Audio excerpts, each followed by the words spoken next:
क्या ब्रह्मांड सच में एक महास्वप्न है? क्या आपने कभी सोचा है कि ये ब्रह्मांड जिसे हम इतना वास्तविक मानते हैं, वास्तव में सत्य है या सिर्फ एक स्वप्न, इल्यूजन? क्या ये दुनिया कोई मायाजाल है, जैसा कि भारतीय दर्शन कहता है? क्या आधुनिक क्वांटम भौतिकी, क्वांटम मैकेनिक्स भी यही बात कह रही है कि ब्रह्मांड तब तक अस्तित्व में नहीं आता जब तक हम उसे नहीं देखते? इस गहरे रहस्य को समझने के लिए हम भारतीय और पश्चिमी दर्शन के साथ साथ क्वांटम भौतिकी के दृष्टिकोण का विश्लेषण करेंगे। क्या ब्रह्मांड का कोई सच है या ये सिर्फ हमारी चेतना का निर्माण है? भारतीय दर्शन, ब्रह्मा सत्य, जगत मिथ्या। भारतीय आध्यात्मिक परंपरा में अद्वैत वेदांत का बहुत महत्वपूर्ण स्थान है। इसके अनुसार ये जगत, यूनिवर्स एक माया, इल्यूजन है और केवल ब्रह्मा ही परम सत्य है। ब्रह्मा सत्य, जगत मिथ्या, इसका अर्थ क्या है? अद्वैत वेदांत के प्रमुख आचार्य आदि शंकराचार्य ने इस ब्रह्म वाक्य को विस्तार से समझाया है। ब्रह्मा सत्य, ब्रह्मा यानी परम चेतना, यूनिवर्सल कॉन्शियसनेस ही एकमात्र सत्य है। ये सर्वव्यापी, अपरिवर्तनीय और अनादि है। जगत मिथ्या, ये संसार जो हमें ठोस और वास्तविक लगता है, वास्तव में मिथ्या, इल्यूजन है। इसका अस्तित्व केवल हमारी इंद्रियों और मन की उपस्थिति में ही है। माया, इल्यूजन और सपना। अद्वैत वेदांत के अनुसार ये दुनिया सपने जैसी है। जब हम सपना देखते हैं तो हमें लगता है कि वो वास्तविक है, लेकिन जैसे ही हम जागते हैं हमें समझ आता है कि वो सिर्फ एक मानसिक कल्पना थी।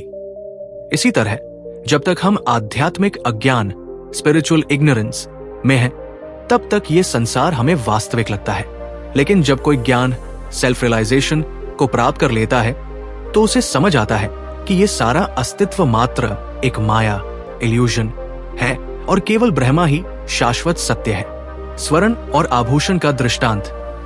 शंकराचार्य ने इसे समझाने के लिए एक बहुत प्रसिद्ध दृष्टांत दिया। एक स्वर्णकार, गोल्डस्मिथ, सोने से कई प्रकार के आभूषण बनाता है।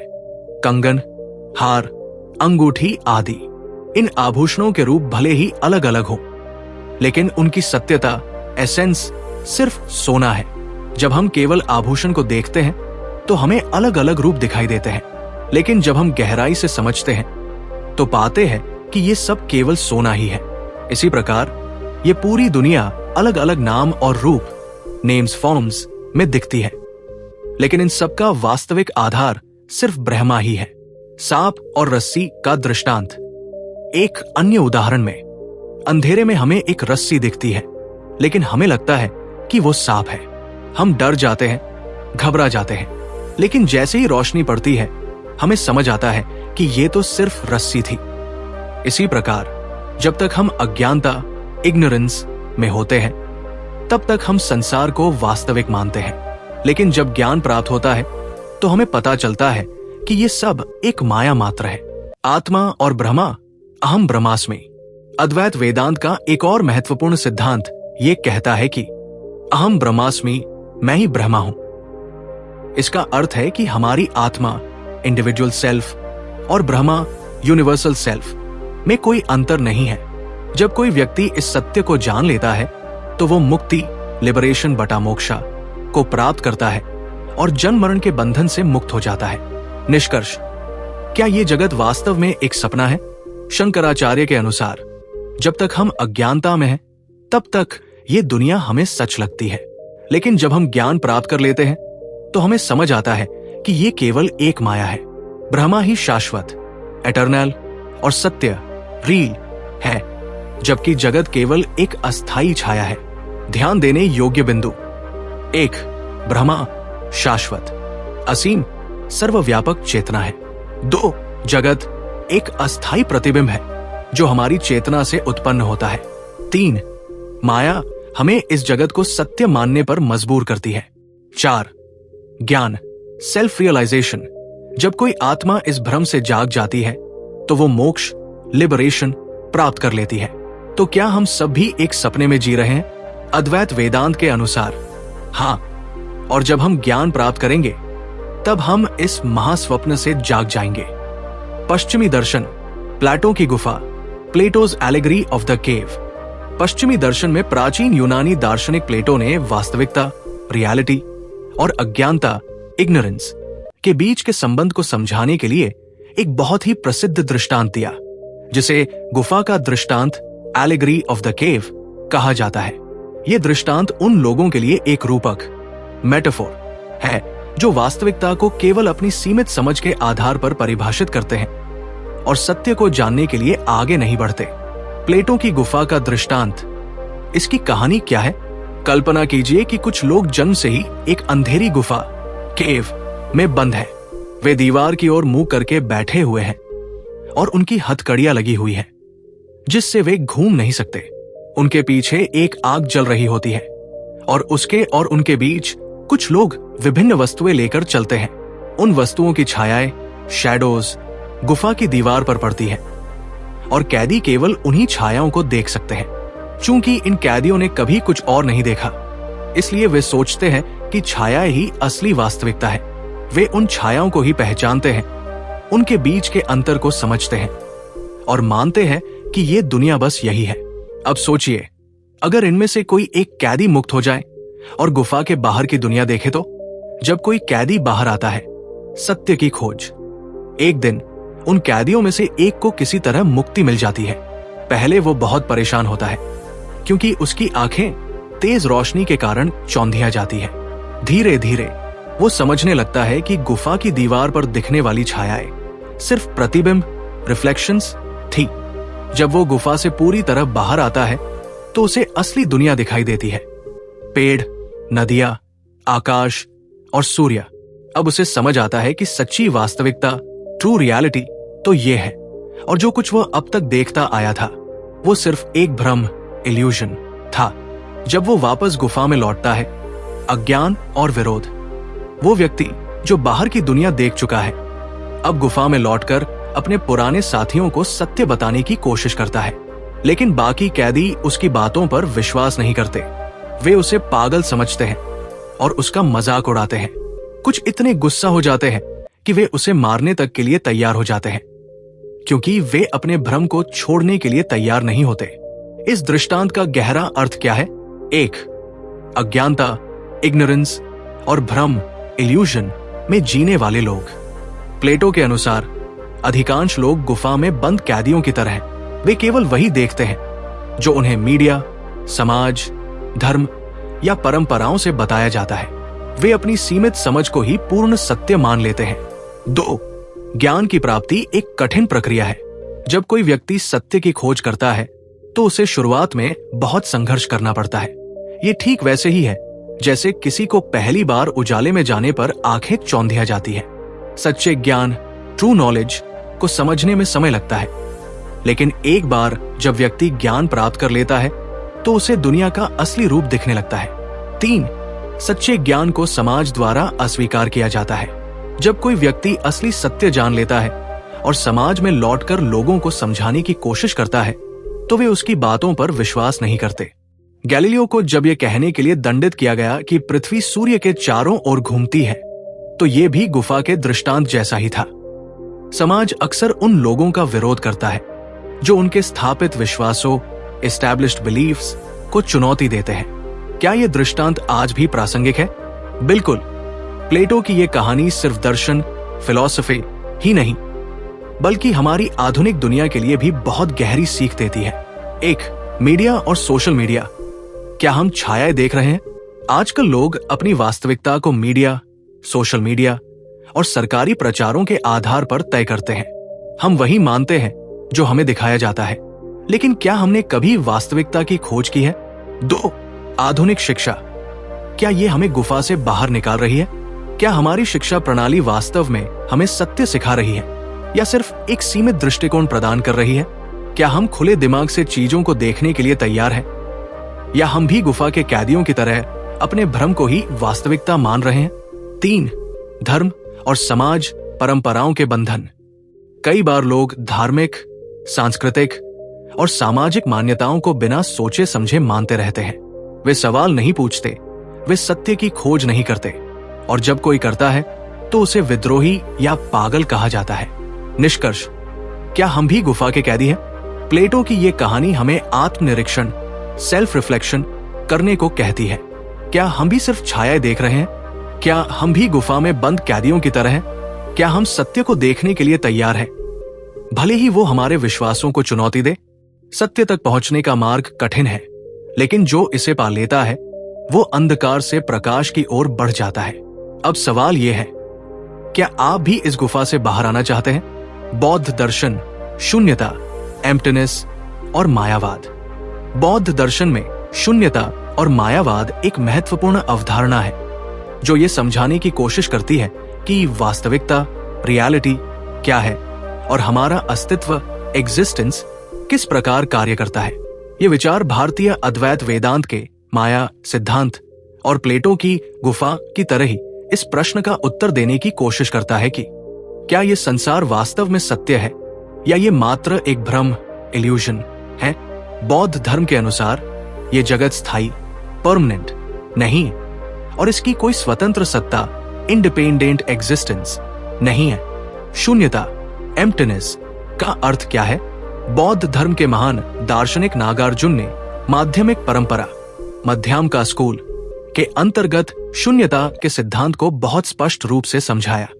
उनके अनुसार शून्यता का अर्थ कुछ भी न होना नहीं है। इसका मतलब यह है कि संसार में कोई भी वस्तु स्वतंत्र रूप से अस्तित्व में नहीं है। हर चीज एक दूसरे पर निर्भर करती है। संसार में कुछ भी स्वनिर्भर, सेल्फ एग्जिस्टेंट नहीं है, बल्कि ये परस्पर कारणों, डिपेंडेंट ओरिजिनेशन पर टिका हुआ है। उदाहरण, जैसे कोई मकड़ी अपने जाले को बुनती है और फिर उसी में रहती है, वैसे ही हमारी चेतना अपने विचारों, धारणाओं और अनुभवों का निर्माण करती है और उन्हें ही वास्तविकता समझती है। शून्यता ये नहीं कहती कि ये जगत पूरी तरह से अस्तित्वहीन है, बल्कि ये कहती है कि ये केवल परस्पर संबंधों, इंटरडिपेंडेंट रिलेशनशिप्स के कारण मौजूद प्रतीत होता है। शून्यता और अनात्मा, नो सेल्फ का सिद्धांत। बौद्ध धर्म का एक और महत्वपूर्ण सिद्धांत है अनात्मा, अनत्ता बटा नो सेल्फ। हिंदू धर्म में आत्मा की अवधारणा है, लेकिन बौद्ध धर्म कहता है कि स्व, सेल्फ जैसी कोई चीज नहीं है। हमारी पहचान, हमारे विचार और यहां तक कि हमारा अहं, ईगो भी मात्र मानसिक और भौतिक घटनाओं का एक अस्थायी समूह है। जब हम स्व को स्थायी मान लेते हैं, तब हम मोह, अटैचमेंट में फंस जाते हैं और दुख का अनुभव करते हैं। तो अगर कुछ भी स्थायी नहीं है, तो फिर हम क्या है? बौद्ध परंपरा कहती है कि हम केवल क्षणभंगुर अनुभवों, फ्लीटिंग एक्सपीरियंसेस और मानसिक स्थितियों, मेंटल स्टेट्स का एक प्रवाह है। महायान बौद्ध परंपरा और चेतना का महत्व। बौद्ध धर्म के विभिन्न संप्रदायों में महायान बौद्ध परंपरा, महायाना बुद्धिज्म सबसे प्रमुख है। इसके अनुसार एक चेतना ही ब्रह्मांड का निर्माण करती है। महायान परंपरा के अनुसार ये संसार हमारी चेतना, कॉन्शियसनेस का ही निर्माण है, अर्थात वास्तविकता, रियलिटी केवल हमारे मन की अवस्थाओं पर निर्भर करती है। हम जिस प्रकार दुनिया को देखते हैं, वही हमारे लिए सत्य बन जाता है। उदाहरण, जब हम स्वप्न देखते हैं तो हमें लगता है कि वो सब कुछ असली है, लेकिन जब हम जागते हैं तो हमें एहसास होता है कि वो सिर्फ मन का खेल था। इसी तरह बौद्ध दर्शन कहता है कि ये संसार भी एक बड़ा स्वप्न है। योगाचार परंपरा, क्या ब्रह्मांड सिर्फ मन की रचना है? बौद्ध धर्म की एक शाखा योगाचार परंपरा, योक्रा स्कूल, इस विचार को और भी गहराई से समझाती है। योगाचार के अनुसार हम जो कुछ भी अनुभव करते हैं, वो केवल हमारे मन की एक कल्पना है। ये विचार अद्वैत वेदांत के दृष्टि सृष्टिवाद से मेल खाता है, जिसमें कहा गया है कि दुनिया हमारी दृष्टि, परसेप्शन के कारण ही अस्तित्व में आती है। योगाचार इस सिद्धांत को विज्ञानवाद, माइंड ओनली रियलिटी कहता है। विज्ञानवाद, माइंड ओनली रियलिटी के अनुसार, एक, ब्रह्मांड का कोई स्वतंत्र अस्तित्व नहीं है। दो, जो कुछ भी हमें दिखता है वो केवल हमारी चेतना, कॉन्शियसनेस की ही रचना है। तीन, यदि हमारी चेतना बदल जाए तो हमारी वास्तविकता भी बदल जाएगी। उदाहरण, यदि कोई व्यक्ति किसी वस्तु से डरता है तो वो उसे भयानक लगती है, लेकिन वही वस्तु किसी अन्य व्यक्ति को सामान्य लग सकती है। इसका मतलब ये हुआ कि डर वस्तु में नहीं है, बल्कि हमारे मन में है। इसी तरह यदि हम अपने दृष्टिकोण, पर्सपेक्टिव को बदल ले तो हमें संसार भी एक नई दृष्टि से दिखेगा। बौद्ध शून्यता और आधुनिक विज्ञान, क्वांटम भौतिकी, क्वांटम फिजिक्स भी इसी विचार का समर्थन करती है। क्वांटम सिद्धांत कहता है कि कोई भी कण, पार्टिकल तब तक स्थायी रूप से अस्तित्व में नहीं आता जब तक उसे देखा न जाए। इसका मतलब यह हुआ कि यह दुनिया केवल तब अस्तित्व में आती है जब कोई इसे देखता है। यह योगाचार परंपरा के माइंड ओनली रियलिटी से बिल्कुल मेल खाता है। निष्कर्ष, क्या यह दुनिया वास्तव में कुछ भी नहीं है? बौद्ध शून्यता हमें यह नहीं सिखाती कि दुनिया एक भ्रम, इल्यूजन है, बल्कि यह कहती है कि इसे स्थायी और स्वतंत्र मानना एक भ्रम है। महायान परंपरा कहती है कि हमारी चेतना ही इस ब्रह्मांड को बनाती है। योगाचार परंपरा कहती है कि सब कुछ सिर्फ मन की रचना है, और आधुनिक विज्ञान भी ये मानता है कि ब्रह्मांड तब तक निश्चित नहीं होता जब तक हम उसे नहीं देखते। तो सवाल ये उठता है, क्या ये ब्रह्मांड सिर्फ हमारी चेतना का सपना है? क्या ये सब कुछ केवल एक मानसिक प्रक्षेपण, मेंटल प्रोजेक्शन है? यदि हम अपने मन को पूरी तरह नियंत्रित कर ले तो क्या हम अपने संसार को भी बदल सकते हैं? शून्यता को समझना ही पूर्ण स्वतंत्रता है। नागार्जुन, अब सवाल यह है, क्या हम इस भ्रम से जाग सकते हैं? क्वांटम भौतिकी, क्वांटम मैकेनिक्स और ऑब्जर्वर इफेक्ट, क्या हम ही इस दुनिया को बना रहे हैं? अब तक हमने दर्शन की दृष्टि से यह समझने की कोशिश की कि क्या यह ब्रह्मांड मात्र एक स्वप्न है या एक वास्तविकता, लेकिन क्या आधुनिक विज्ञान भी इसी दिशा में इशारा कर रहा है? उत्तर है हाँ। आधुनिक भौतिकी की सबसे रहस्यमयी शाखा क्वांटम मैकेनिक्स इस बात को प्रमाणित करती है कि वास्तविकता, रियलिटी केवल तब आकार लेती है जब उसे देखा जाता है। ऑब्जर्वर इफेक्ट क्या है? ऑब्जर्वर इफेक्ट का मतलब है कि जब किसी कण, पार्टिकल को मापा जाता है या देखा जाता है तो वो किसी निश्चित अवस्था, डेफिनेट स्टेट में आ जाता है, लेकिन जब उसे नहीं देखा जाता तो वो संभावनाओं की एक तरंग, वेव ऑफ पॉसिबिलिटीज के रूप में मौजूद रहता है। इसका सबसे प्रसिद्ध उदाहरण है double slit experiment. Double slit experiment, क्या वास्तविकता सिर्फ देखने पर ही बनती है? डबल स्लिट प्रयोग क्वांटम भौतिकी का सबसे रहस्यमयी प्रयोग है, जो ये बताता है कि जब एक इलेक्ट्रॉन या प्रकाश का फोटोन दो छिद्रों, स्लिट्स वाली एक स्क्रीन पर भेजा जाता है तो ये लहर, वेव की तरह व्यवहार करता है। इसका मतलब यह है कि ये एक समय में दोनों छिद्रों से एक साथ गुजर सकता है, जैसे ये एक तरंग, वेव हो। लेकिन जैसे ही इसे मापने, ऑब्जर्व की कोशिश की जाती है, ये एक कण, पार्टिकल बन जाता है और केवल एक ही छिद्र से गुजरता है। इसका क्या मतलब हुआ? इसका अर्थ ये हुआ कि जब कोई इसे नहीं देखता तो ये केवल संभावनाओं, प्रोबेबिलिटीज की लहर होती है, लेकिन जैसे ही कोई इसे देखता है या मापता है, ये एक वास्तविक वस्तु, पार्टिकल बन जाता है। यानी सिर्फ देखने की क्रिया ही इसे ठोस वास्तविकता में बदल देती है। क्या इसका मतलब यह है कि ये दुनिया केवल तभी वास्तविक है जब हम इसे देखते हैं? क्वांटम सुपरपोजिशन, क्या हर चीज एक साथ कई स्थितियों में हो सकती है? क्वांटम मैकेनिक्स कहता है कि एक कण, पार्टिकल तब तक किसी एक विशेष अवस्था, स्टेट में नहीं आता जब तक उसे मापा, मेजर्ड या देखा, ऑब्जर्व्ड न जाए। इस विचार को सुपरपोजिशन सिद्धांत कहा जाता है। श्रोडिंगर की बिल्ली, स्क्रोडिंगर्स कैट, एक साथ जिंदा और मरी हुई। भौतिक विज्ञानी एरविन श्रोडिंगर ने 1935 में एक विचार प्रयोग, थॉट एक्सपेरिमेंट दिया, जिसे श्रोडिंगर की बिल्ली कहा जाता है।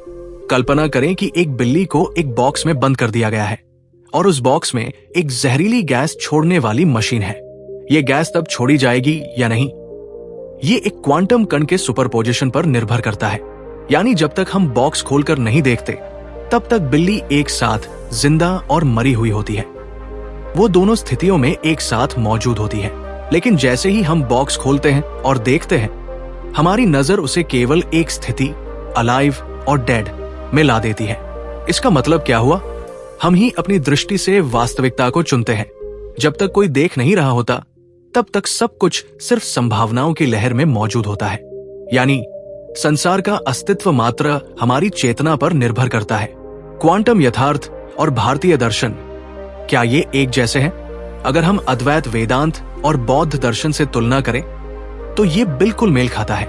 एक अद्वैत वेदांत और क्वांटम यथार्थ। अद्वैत वेदांत कहता है कि जगत मिथ्या है और केवल ब्रह्मा सत्य है। क्वांटम भौतिकी कहती है कि ये ब्रह्मांड केवल संभावनाओं में है जब तक हम उसे नहीं देखते। दोनों का निष्कर्ष ये है कि हमारी चेतना ही वास्तविकता को जन्म देती है। दो बौद्ध योगाचार परंपरा और क्वांटम यथार्थ। बौद्ध योगाचार परंपरा कहती है कि ब्रह्मांड केवल मन की रचना, माइंड ओनली रियलिटी है। क्वांटम सिद्धांत भी कहता है कि ब्रह्मांड का कोई निश्चित रूप, डेफिनेट स्टेट नहीं है जब तक हम उसे नहीं देखते। दोनों ही कहते हैं कि जो कुछ भी है वो सिर्फ चेतना की वजह से है। क्या हम ही इस ब्रह्मांड को बना रहे हैं? क्या ये ब्रह्मांड तभी अस्तित्व में आता है जब हम इसे देखते हैं? क्या हमारी चेतना ही सृष्टि का आधार है? क्या ये संसार मात्र एक विशाल स्वप्न है? वैज्ञानिक और दार्शनिक दोनों ही दृष्टिकोण हमें एक ही दिशा में ले जाते हैं। अद्वैत वेदांत कहता है संसार माया है। बौद्ध धर्म कहता है ब्रह्मांड केवल मन की रचना है। क्वांटम भौतिकी कहती है वास्तविकता केवल तब बनती है जब हम उसे देखते हैं। निष्कर्ष, क्या ये दुनिया एक महास्वप्न है? क्या ये पूरी दुनिया सिर्फ हमारी चेतना का खेल है? यदि हम देखना बंद कर दें तो क्या ये ब्रह्मांड विलुप्त हो जाएगा? क्या हम इस माया जाल से बाहर निकल सकते हैं? क्वांटम भौतिकी और भारतीय दर्शन दोनों ही इस ओर संकेत करते हैं कि वास्तविकता स्थायी नहीं है। हमारी चेतना, कॉन्शियसनेस ही ब्रह्मांड को आकार देती है। क्या ये पूरा जीवन भी एक बड़ा स्वप्न, ड्रीम मात्र है और हम कभी जागेंगे? अब ये निर्णय आपके हाथ में है। क्या आप इस ब्रह्मांड को सत्य मानते हैं या ये मात्र एक महास्वप्न है? क्या हम वास्तव में एक सिमुलेशन में हैं? कई आधुनिक वैज्ञानिक और दार्शनिक मानते हैं कि हमारा ब्रह्मांड एक सिमुलेशन हो सकता है। प्रसिद्ध वैज्ञानिक निक बोस्ट्रोम ने सिमुलेशन थ्योरी दी। उन्होंने कहा कि अगर भविष्य में कोई उन्नत सभ्यता, एडवांस्ड सिविलाइजेशन सिमुलेशन बना सकती है तो संभव है कि हम भी किसी उच्च चेतना की बनाई हुई सिमुलेशन में जी रहे हों। ये विचार अद्वैत वेदांत और प्लेटो की गुफा से मिलता जुलता है। निष्कर्ष, तो क्या ब्रह्मांड वास्तव में महास्वप्न, ग्रैंड ड्रीम है? अद्वैत वेदांत कहता है कि ये संसार माया है। प्लेटो ने कहा कि ये दुनिया एक परछाई मात्र है। बौद्ध धर्म कहता है कि सब कुछ शून्यता है। क्वांटम भौतिकी कहती है कि हम ही इस दुनिया को वास्तविकता देते हैं। सिमुलेशन थ्योरी कहती है कि हम एक प्रोग्राम की तरह हैं। अब सवाल आपसे, क्या आप इस संसार को सत्य मानते हैं? क्या आप भी कभी ऐसा महसूस करते हैं कि ये जीवन एक सपने जैसा है? क्या हम इस भ्रम से जाग सकते हैं? अगर ये विचार आपको पसंद आया हो तो इसे औरों तक पहुंचाएं।